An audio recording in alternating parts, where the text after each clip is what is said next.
Well, do you find your child or teen spending more time with friends on Facebook or Instagram, Snapchat? Are there any others I missed? You've covered the basics, yeah, I think, yeah. for sure. Twitter, They say yes. Twitter, yeah, Periscope. They're online, Yeah. seems like more than they are with their real life friends, right? yeah. And it's younger and younger these days. Dr. Anna Shire is a child and adolescent psychiatrist, and she is here to talk about this whole issue. And, you know, when us parents really need to step in and address this issue, because like I said, I mean, I know fourth graders who have iPhones and they have Instagram accounts. Absolutely, and they have followers. Yeah, which is like, they have more followers than you have. right? And what are you taking pictures of and posting when you're 9 years old? I don't get this, but I don't have kids that age, so maybe I will learn this eventually. Okay, so it is a big issue.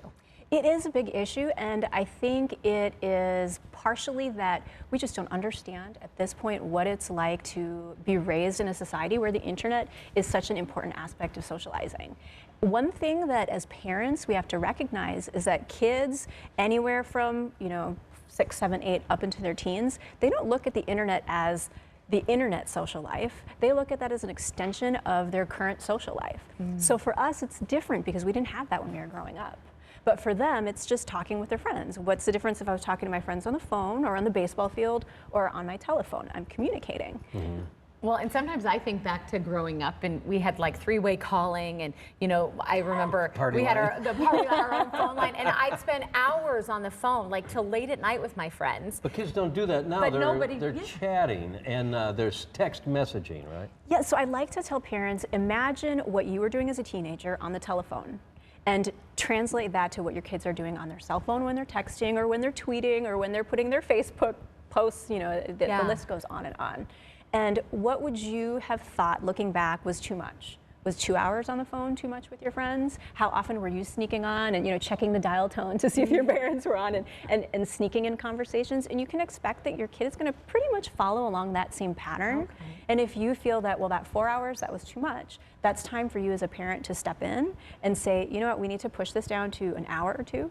And for that matter, the American Academy of Pediatrics suggests that there's only 1 to 2 hours a day maximum of screen time, whether that's TV, whether that's on their phone. So this is an extension of that rule that maybe a couple of hours is enough, and ensuring that your child has adequate social interactions face to face.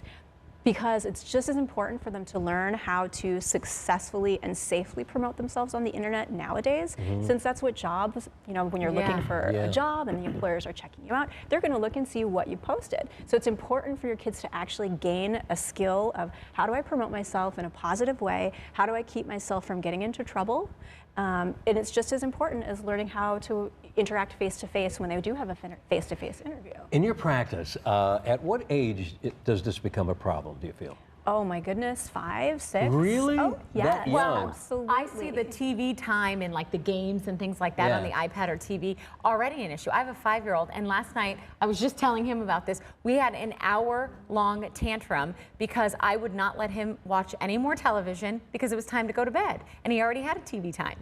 And how long does that take for a habit to form? He was watching TV, he wasn't on social media though. No, TV. It was a show. He gets like one show, before he goes to bed after the whole routine. And it was done. But he couldn't understand that I meant no. That habit can form instantly. From the very first moment that your child gets to see Mickey Mouse, because Mickey Mouse or whatever television show that they're watching is so much more exciting and constantly shifting compared to the world as we know it. Which translates to kids, getting into high school, have a hard time focusing in on their teacher because they're so used to being able to click this, click that, look at that ad, look at this, and all this information is constantly shifting. So it's great that you can start with your child as young as you can and really enforce that it's appropriate to get to have some time, but it's also appropriate for you to unwind, for your brain and your body to get ready to wind down so that your body knows it's time to go to sleep. Otherwise, you might have nightmares or you might not be able to sleep as well, and then you're not going to feel good tomorrow. One of the things that concerns me about a child that's 8 or 9 years old, like my granddaughter whom we're raising, is Minecraft. Because playing this game, they're interacting with other people around, I don't know where they are, talking back and forth about doing this game. And it just troubles me because your exposure is to the whole internet. Sure, and you have no idea who it is that your kids are talking to. Right. I tell parents there's a few really easy things that you can do to keep your child safe. Make sure that your computer is in a central area so that you can walk in at any time and they know this is a public area. If I'm caught doing something that my parents have specifically said you cannot do this or this is the associated consequence, they're going to be a lot less likely to start up conversations that are inappropriate because you've had that discussion and because they know that it's very possible that mom will peek their head in and take a look and see what's going on. Right. Wow. All right, makes it hard to raise kids. Hey, in welcome this to day and parenthood. age. It does. I tell It's ya. scary, and we Yeah, don't have I'm anything to learning base it off of I because we know. didn't grow It's up with so the internet. different. You know, my Yeah. sister who lives in Cleveland, Ohio, is, she's maybe 76. And she just started texting recently, right? Because they, people that age don't text. I'm in my 70s. right. And I said, why are you texting? She said, that's the only way I can communicate with kids. They don't These talk on the days, phone right. anymore. They don't pick up the text. phone, Yeah. they'll just No, but they'll text. respond to a text. Yeah. Almost always. Right, yeah. and you can get pictures from them. As a grandma, Yes. getting pictures is key. So I sent her a text yesterday, and I said, can you talk on the phone now? And she answered yes, and then I called her. But, okay. Well, so where do you practice? Yeah, where do we find you? Oh, so I have a private practice with my husband. It's quite close to Kierland Commons, Scottsdale Quarter.